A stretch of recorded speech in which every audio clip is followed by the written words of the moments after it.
concevoir une formation captivante et performante. Compétences Culture a la chance de s'entretenir avec Henri Boudreau, qui animera cette formation dédiée à la conception de formation.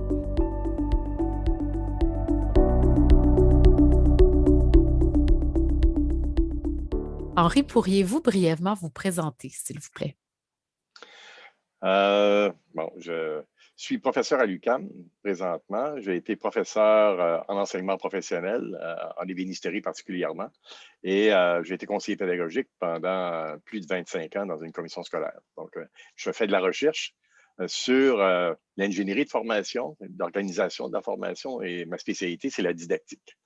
Donc, la didactique, c'est comment trouver le chemin le plus court entre l'apprenant et celui qui apprend, et celui qui enseigne. Donc, à ce moment-là, c'est développer, se planifier, s'organiser. Donc, c'est tout le champ de mon objet de recherche et de travail. Et ça fait déjà plusieurs années qu'on organise la formation performante et captivante pour Compétences Culture qui s'est améliorée d'année en année et qui est de plus en plus pertinente.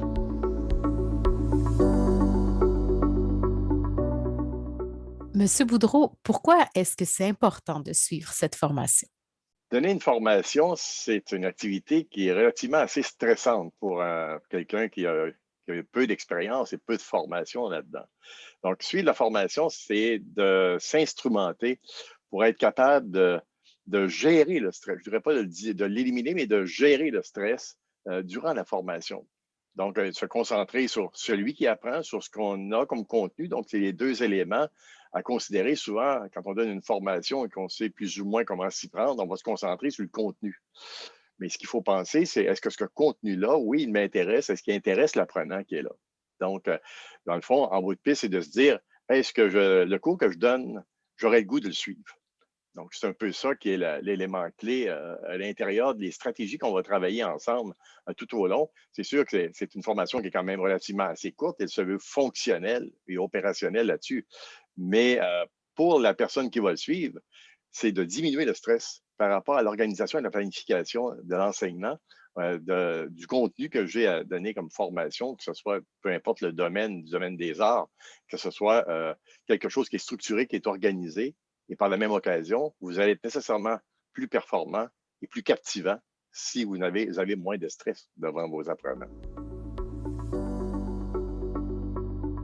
Avec quoi les apprenants vont repartir à la fin de cette formation? C'est une formation très pratico-pratique. Donc, vous n'apprendrez pas de grandes théories. On peut en parler si c'est pertinent, s'il y a des questions à ce niveau-là, mais vous allez partir avec des outils pour mieux structurer le contenu à faire apprendre, à regarder qu'est-ce que vous devrez faire pour le faire apprendre et qu'est-ce que vous allez faire aux apprenants, à vos participants, pour qu'ils l'apprennent dans les meilleures conditions, puis également d'identifier les ressources qui sont nécessaires et comment gérer le temps, qui est un peu la bête noire de tout formateur, comment arriver dans le temps avec les intentions et les objectifs que je me suis mis de l'avant. Donc, vous allez avoir à travailler là-dessus, mais vous allez repartir avec des outils très concrets pour vous aider dans cette organisation-là, et structuration d'une formation. Enseigner, c'est une science. Donc, on n'est plus dans l'essai-erreur. C'est ces outils-là, conviviales et fonctionnels, avec lesquels vous allez repartir. Merci beaucoup, Monsieur Boudreau. C'est un plaisir. Au plaisir de vous revoir lors de la formation.